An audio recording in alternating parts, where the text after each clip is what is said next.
In the 10th year of the Greek siege of Troy, a devastating plague is ravaging the camp. The invading army is losing men and livestock at a rate the mission cannot sustain. The seer, Calchas, identifies the source of infection. King Agamemnon has insulted a priest of Apollo. To stop the dying, the gods demand Agamemnon return a captive woman claimed as a prize. Agamemnon agrees to the return to preserve the army's numbers. However, he imposes a specific condition. He demands an immediate replacement prize of equal value from the other Greek commanders. Achilles provides a direct assessment of the army's logistics. He reminds the king that all spoils from previous raids have already been apportioned. No common store of loot remains to be redistributed. Agamemnon interprets this accounting as a personal deception. He threatens to bypass the command structure and personally seize Achilles' own prize as compensation. This rapid pivot from a debate over military resources to a direct personal threat marks the collapse of the rational command structure. In Eric Berne's structural model, individuals operate from parent, adult, and child ego states. Achilles begins an adult-to-adult functional transaction, processing logistical data. This triggers a regressive response in Agamemnon. He retaliates with a crossed transaction, a child's emotional rebellion framed as a parent's authoritative punishment. When transactional vectors cross, the objective subject, in this case the plague, is suspended. Communication ceases until the actors can realign their ego states. The conflict reaches a physical tipping point. Achilles begins to draw his bronze sword, intending to strike down his commanding officer. The poem describes the goddess Athena appearing behind Achilles, grabbing him by the hair and forcing him to stop the blade. This mythological intervention functions as a psychological inhibition. Achilles' internalized parent, his superego, successfully overrides the lethal impulse of his natural child. Denied physical violence, Achilles redirects the energy into a verbal attack. He lashes out at the king, calling him a dog-face and accusing him of total shamelessness. This recurring pattern of conflict constitutes a psychological game, a series of ulterior moves that lead to a specific, predictable payoff. Agamemnon is executing the game of "now I've got you, you son of a bench." By demanding impossible, immediate loot, Agamemnon forces Achilles into a position of refusal.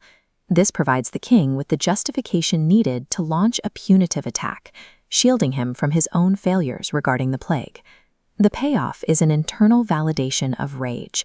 Agamemnon secures his existential position that the people around him are untrustworthy and seeking to deprive him.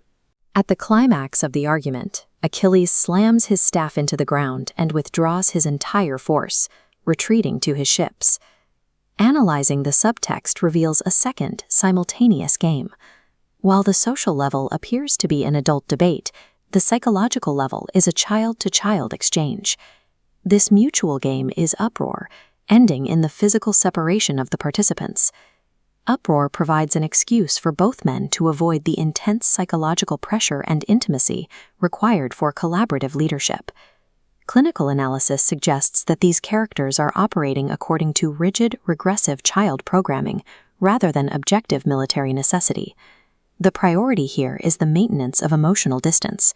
This need outranks their duty to the Greek army, effectively paralyzing the war effort. The elder king Nestor attempts to intervene. He is an orator with the accumulated wisdom of 2 generations, and he attempts to mediate the crisis through logic. Nestor proposes a functional compromise. Agamemnon should refrain from taking the prize, and Achilles should respect the king's rank.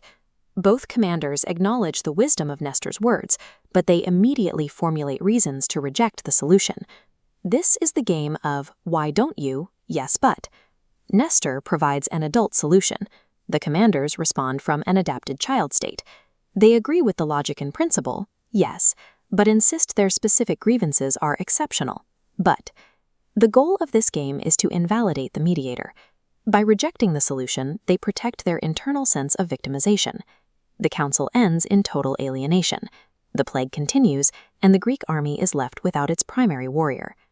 The text documents a progression of rigid behavioral programming and recurring domestic games.